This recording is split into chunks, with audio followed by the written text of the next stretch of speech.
everyone, and I hope you're all doing well out there, and welcome back to the channel for another 1/6 scale figure unboxing and review.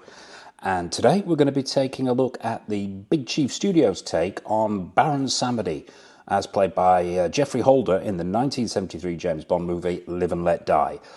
The review will take the usual format. We'll have a quick look at the box, and then it'll be down onto the table for a look at the accessories. Then it will be out with the High Priest of Voodoo himself, onto the stand, onto the turntable for a close-up look. Then we'll be wrapping the whole thing up with the usual showcase at the end. But before we get into it, a bit of background. Big Chief Studios unfortunately went belly up last year. I'm not going to go into too much detail about that. I've covered that in previous videos. But at the time of them going belly up, they had the license from Eon to produce all the Bond-related 1/6 scale figures. And as viewers to my channel will know, I am a massive fan of Big Chief Studios' work. And I managed to pick up the Live and Let Die triple set from them just prior to the lights going out permanently. The set comprises of 3 figures. There's Roger Moore as Bond, Jane Seymour as Solitaire, and of course Geoffrey Holder as the sinister Baron Samedi. We'll be reviewing the other 2 figures in separate reviews. Suffice it to say, I am a huge James Bond fan and have been ever since I was old enough to say my surname before my first name. And although Connery will always be my favourite Bond, in my opinion, Live and Let Die and The Man with the Golden Gun are Roger Moore's best outings as Bond. But that's enough of my 007 meanderings. Let's have a look at this box. And a big box it is too. Very impressive. It's a shoebox design. What we've got on the front here is this black design. You've got the recognisable gun barrel from the opening of all the 007 films. There's the Baron himself at the centre there. It says Baron Samedi here. You've got Big Chief Studios Limited presents a character replica figure of. And down here we've got in Ian Fleming's Live and Let Die. And the Live and Let Die here is done in this super reflective silver foil lettering with the knife there as well. Very impressive. Underneath that it says Collector's Edition 007 in red foil lettering. And I've got to say from the get-go here, I think Big Chief Studios really went to town on these figures to make them as high-end as possible. And that includes the packaging as well. Very impressive packaging. Very simple design, but very effective. We'll have a look around the sides and the back in a second. There is also on this box, and I haven't included it in this section simply because it is super reflective. There is a clear plastic slipcover. I'll try and bring this into shot, but it was a bit difficult filming this. Simply, as you can probably see, this is super reflective, and really, I didn't want to dazzle the camera with this one, but it reflects the light incredibly. And what you've got on the front here, if the camera is making out, is the a silver foiled replication of the same gun barrel, the 007 gun barrel, and it says first edition on the bottom here. But yeah. That was on the box itself when it came, but as I say, we've not got that in full shot simply because I don't want to be blind for a week. Under these lights, it really does cast off some glare. But yeah, back to this box. What we've got on the sides are a picture of the figure, Baron Samedi, Live and Let Die again in that high gloss foil lettering. Around the other side, another shot of the figure, once again, Live and Let Die, dropping it forward. On the top you've got 007 in the red foil lettering. On the bottom you've got all the credits and warnings, all the usual stuff. Don't piss this figure off, or it might put a curse on your collection and turn them all into Asmus Toys Dave and Don figures. So yeah, that's the sides of the box. The back of the box, another picture of Baron Samedi, more foil lettering, a brief description down here of the character, Big Chief Studios logo there, Collector's Edition there again. What we will do, it's a shoebox design, I'll attempt to take this this box, the top off this box on camera, which is not going to be the easiest thing in the world to do without catching too much glare, because what we've got inside, we'll just lay it down to get this thing open. Right, there we go. We'll put the top to one side because it's worth having a look at the inside of this. It's got this really nice slip cover. Once again, a picture of Baron Samedi there in full colour this time. Live and Let Die at the bottom. This slips off, and on the sides here, you've also got a number of images, some really, really well photographed images of the figure. Very nicely done. I suppose you could use this as a backdrop if you were really wanting to, because on the other side you've got this wonderful sort of voodoo-esque scene from the scene where Bond interrupts the ceremony, shall we say. And there's sort of a jungle image here with flames, and yeah, it's just very, very nice. And if you're wanting to, as I say, use that as a backdrop for your figures in the display, you can do so. Not the kind of thing I use normally, but it's really nice to have and good for photography as well. So yeah, there you have it. That's the slip cover that comes inside. The figure is already out of the box, so what we'll do next is what we always do, is we'll dive down onto the table and have a look at all the accessories that come with your Baron Samedi figure. Okay, so here we are down on the table with all the accessories that come with your Baron Samedi figure, and there's quite a lot of it, a lot to go at here, so we'll crack on. We'll start with the hands as always. You know me and my hands. Well, today it's slightly different. You know me and my hands and my feet, but we'll get to those. What you get are 10 hands in total. There's 2 already on the figure. We've got 8 on the table. What we're going to do is quickly run through them. We'll grab one at random. We'll take this one and have a look at the sculpt and the paintwork here. Now, straight away, I have to say that the sculpt here is absolutely spot on. It really is very, very good. You've got bonework here. There's almost a hint of hair towards the wrist that's been sculpted in. The rings have been done really, really well and sculpted onto the fingers with this nice gold paint applications. There are fingernails there. There are creases at the knuckles. And when you turn it over, and this is what I really like about these hands, is how they've done the palms. Now, not only have they sculpted in all the creases and so on, but the paint applications here, if the camera is picking this up, are really, really good. They've gone for a different tone on the palms of the hands, which looks absolutely fantastic. We'll grab another one so you can see just how good this paint application is here. I have to say, I am really, really impressed with Big Chief Studios' work here. I think this is phenomenal. But yeah, sculpting is excellent. Paint applications are really, really good. And I think this is up there with some of the best hands I've seen in a long, long time. But yeah, so those are the hands. And there's all kinds of expressive hands. This is the wonderful thing here. You've got sort of pinching hand here. You've got... I do like this one. This one I think is phenomenal. It's the pointing finger, but the pointing finger's got a slight bend to it, which gives it that much more expression and realism. But yeah, they've all got the same high quality of paint application and sculpt. So yeah, phenomenal work here from Big Chief Studios on these hands. In fact, I'm going to move on because I could just look at these hands all night. We'll put the hands to one side and we'll take a quick look at the feet. Now, the reason behind having a spare pair of feet, there are 2 feet already on the figure, obviously. They are flat, but these are slightly angled, as you can see. So you can go for dynamic poses and movement-orientated poses if you want to. They sit more on the balls of the feet rather than the flat of the foot itself. But let's have a quick look at one. And you've got the same high quality of paint application here as you've got on the hands. The colouring, the tone looks right to me. You've got bonework in there. There are toenails. The texture is right. The skin tone in the sculpt looks really good. And a slightly different colour on the sole of the foot as well to match the palms of the hands. Well, not match it, but yeah, it most certainly has had some washes on there to make it look slightly lighter underneath. So yeah. Feet as good as the hands. So, yep, those are the feet. We'll put those to one side. What else do you get? Let's get the base out of the way so we can make some space. It's the usual Big Chief Studios base.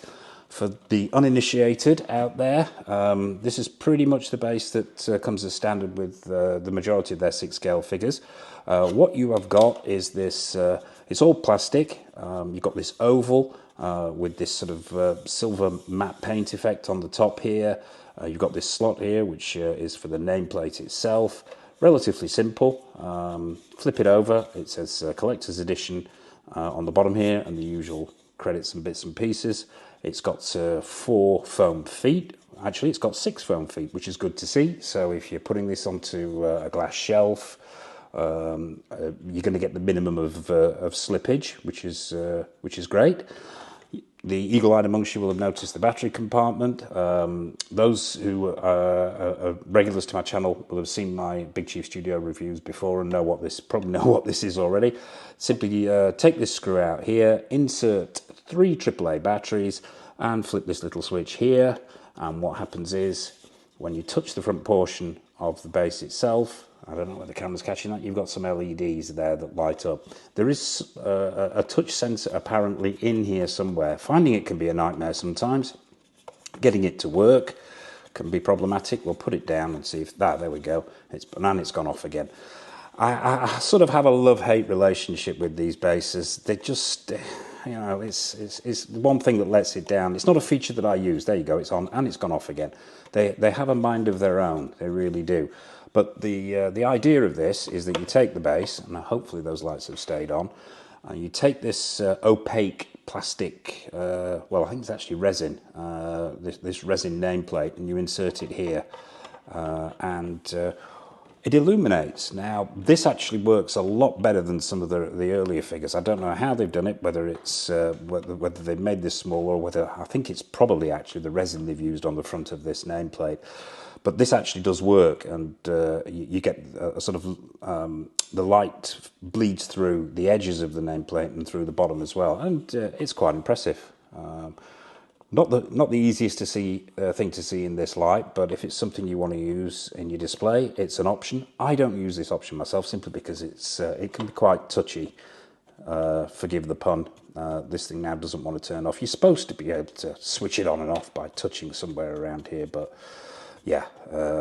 But anyway, that's the base. We'll put that to one side. Oh, yeah, before I forget, standard issue crotch grabber as always. The usual the crotch grabber that we come to expect with Big Chief. Simply slot it into the hole there, and that's your stand completed. Oh, it's gone off now.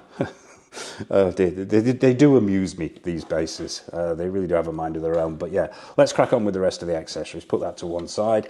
Let's take a look at his top hat. All one piece of sculpted plastic. An off-white paint application on here. You've got the band around the bottom. It looks screen accurate to me. Yeah, and it is what it is. It's a 6-scale off-white top hat. Put that to one side. Get these out of the way. Couple of wrist pegs, spare wrist pegs if needed. Always nice to see. Let's take a look at his cane. Those of you who have seen the film will know that he twirls a cane and carries a cane. This is all one piece of sculpted plastic. The paint applications on here are nice. They look very similar to the top hat. But yeah, it's just meant to look like a cane and a simple paint application on there. But yeah, put that to one side. The radio flute. Now, once again, those people who have seen Live and Let Die will know that he plays the flute, but this flute also doubles as a microphone for him to contact the bad guy. The sculpt here is really nice. It's all one piece of sculpted plastic. It's been painted to give it that sort of light wood effect with some washers on there, which are really nice to pick out the details. There's some silver paint in the centre there, and here at the end. And it has a little party piece that if you just tip it forward, out pops the aerial, which I think is really, really nice. Just uses gravity, and it slides back in again. So there's no fiddling around trying to pull that out. I just think it's a really, it doesn't want to come out. It's just a really nice touch. But yeah, there's the aerial for the radio flute. So yeah, that's the flute. Let's take a look at the necklace. This is more part of the outfit, but we'll look at it in the accessories section. This is actually a proper necklace. Rather than being all one piece of sculpted plastic, what you've got here is a proper necklace. There's cotton thread through there with these very small beads on it, and what I believe is a sculpted white cross on the front there. Screen accurate, and nice to see a proper necklace as opposed to sculpted plastic. Just shows an attention to detail, so impressed again. And the last accessory is the spare head sculpt. Now, this figure comes with 2 head sculpts. There's one already on the figure, which is more the sort of shouty head sculpt, shall we say. We'll take a look at that when we bring the figure out. But I thought we could take a look at this head sculpt. And this is the more neutral of the two. Yeah, let's have a close-up look at this. Now, I have to say, from the get-go, I think this is very, very impressive. I think both of the head sculpts are. I mean, as a likeness and a representation of Geoffrey Holder in the film, I think they've done a superb job. Let's get it right into camera so you can see this. Hope the light's picking this up now. The paint applications are phenomenal here. They really, really are. The sculpt is absolutely spot on. They have nailed him completely. That is 100% in my opinion, the likeness. The paint applications are phenomenal here. The skin texturing is wonderful. You've got multiple paint applications on here. There's sort of there's browns, there's some blacks. There's almost a suggestion of a 5 o'clock shadow, and hair on this side of the head. The ears are really well sculpted. The eyes perhaps could be ever so slightly better. They do look a tad flat, but they capture the light beautifully. I think I'm nitpicking here. The white paint applications are fantastic. They really are uniform. There's some really sharp edges to them. There's also they've put a light wash over the eyebrow as well to give it that whited out look. Just phenomenal. I think this is an incredible head sculpt. I really do. I'm struggling to find any issues with this head sculpt at all. I think it's amazing. So yeah, there you have it. That's the alternate head sculpt. So that's all the accessories. So without further ado, let's bring out the voodoo priest himself, get him onto that strange stand, onto the turntable, and have a close-up look at him. Okay, so here he is, onto the stand, onto the turntable. It's Baron Samedi himself. First impressions, well, I can't really give first impressions. This is not a brand new figure to me. It's been in the collection a while. But as I always do, I can give second impressions. And I think, yeah, every time I get this figure out and take a close-up look at it, I am suitably impressed. From the proportions, the outfit, the head sculpt, I think it looks absolutely amazing. It really, really does. But we'll do what we always do. We'll start at the bottom, work our way up, and take a close-up look at him.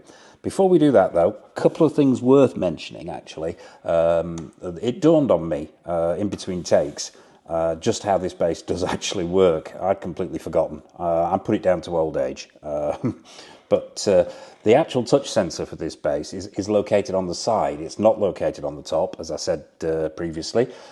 So yeah, you simply touch here and it lights up. And I think what actually makes this light up feature in this base slightly more effective than their earlier ones is I think what they've done, don't quote me on this, I could be wrong, correct me in the comments section if I am, is I think by using a less opaque resin stroke acrylic on this particular nameplate, brightening up the LEDs at the bottom, and has actually improved how the functionality of this base, and it actually is quite effective, although as I mentioned before, not something I use. So yeah, the actual touch sensor is here on the right hand side, so it's simply a case of just finding the right spot, touching it, and it'll light up, and quite effective it is too. But yeah, we'll take this nameplate out so we can get a closer look at the guy himself. So, as I say, we'll start at the bottom, work our way up. We'll start with these feet. These are obviously the flat feet that we mentioned in the accessories section. They're attached by a ball joint here, and there's very little outfit to this guy. I mean, it's simply a loincloth and a tailcoat. The vast majority of what we're looking at here is this custom body. In actual fact, we'll get him off the stand. Let's get him into shot.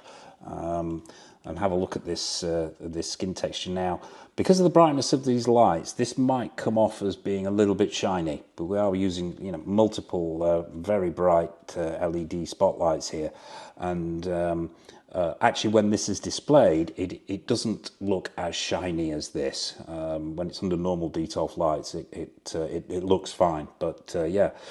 The paint application on here is really nice. This skin texturing on the sculpt of the body itself. There's muscle definition. The knee areas have been defined there. There are some seam lines on here, but it's not a deal breaker. Yeah, the paint applications are great. The skin tone looks screen accurate to me. Let's take a look at the articulation while we're down here. There is one thing. Well, there's a couple of things actually. These knees are on ratchet joints and are quite stiff. This one particular knee joint here, I'm not sure the camera's picking this up, looks like it has some sort of glue stroke resin, some kind of adhesive possibly. I am not sure what that is. That was on the figure when it came, and I'm not sure about that at all. But it doesn't seem to impact the articulation of the figure. It just looks a tad unsightly. It looks like it's seeped down. I'm not sure what the cause of that is, but yeah, minor niggle there. Working our way up, I believe the legs are actually on ball joints into the torso itself, into the waist. These are quite loose, and this actually came this way with this figure. It's got very long legs, and they are quite loose. This left leg in particular, I don't know whether the camera's getting that, but you can see it's quite loose. So yeah, those joints aren't the best in the world. But moving up to this loincloth. Now the loincloth is a sort of, it feels like a man-made fibre. It's quite thin, but it's got a sort of suede effect to it, which is really effective. It's got these jagged edges. I'll flip it round so you can see around the back here. It's actually two pieces that have been sewn together. The stitch work is really nice, yeah, it's been cut really, really well. And round the waist as well, you've got these two cords. There's a black and a silver one, which are interlaced at the knot itself, which I believe once again is screen accurate. The torso, same quality of sculpt and paint applications there. Very, very nice. I'll put him back on the stand so we can take and bring him back into shot so we can look at this tailcoat. Let's bring him forward. If we cut his head off here, I do apologise, but I'm going to get a close-up look at this tailcoat. Really, really nicely done. The cut is very, very good, proportionate. The proportions are there. The material they've used is a very shiny, what looks once again like a man-made material, possibly a polyester or a nylon, but it has a silk quality about it. It's got this lovely shine to it, and it's very tactile. But yeah, the 6-scale stitch work is very, very good in all the seams. We know how inaccurate 6-scale stitch work can throw off a figure. Around the back here, just get him stood up straight. Around the back here, the quality of the stitch work is fantastic. The proportions are spot on. It's got this rather nice, I was going to say red, but it's more of a pink meets red lining, which once again is a man-made fabric. Feels more of a nylon, that one, but yeah, and that's throughout the entire coat. Itself is lined, looks very, very effective. The collar is it's got this ribbed look, but it's actually made up of multiple sections of 6-scale stitch work rather around it to give it that sort of ribbed effect, which looks really nice. Yeah, that tailcoat is spot on, and it has a party piece as well. Actually, I'll bring him back round again. Now, from pretty much the waist area around here, all the way down here, and then all the way back up to here, this tailcoat is wired, and across the bottom as well, so you can really go to town. If you're wanting sort of more dynamic poses, you can play around with this. You can have the thing flowing out to one side. You can muck about with it to your heart's content and really get some great posing out of it. I personally go for the sort of flat to the leg look. I just think it's more iconic. But if you're wanting something, like I say, more dynamic, you've got that option there. And as I say, that wire runs all the way down there and all the way back up there, so it's going to hold in place. And they're sturdy wires. They're a medium wire. They're not too thin. Also, as well, this collar is wired, so if you're wanting to put it flat down for whatever reason, or if you're wanting to have one side come in more, that's an option as well. So the collar is wired all across the top there as well, which is a great touch. Fantastic. It's these little touches with this piece that really, really set it off. But overall, it's getting the thumbs up from me. So let's take a look at this other head sculpt. Let's get him off the stand again. Now, we had a look at the more neutral of the head sculpts. Now, this is my preferred head sculpt. I don't know whether the light's catching this. I really do like this one. It's got the same level of paint applications. the same level of sculpt and details. Obviously, because he's got his mouth open here, and I was going to say this is the screaming head sculpt, but this is more sort of a menacing, shouting head sculpt. Let's call it that. But yeah, the paint applications on here are of the same high standards. The sculpt is of the same high standards. There's more furrowing in the brows. The eyebrows are raised. There's slightly more creasing in the face and around the mouth. And what you've got here as well is this wonderfully sculpted mouth.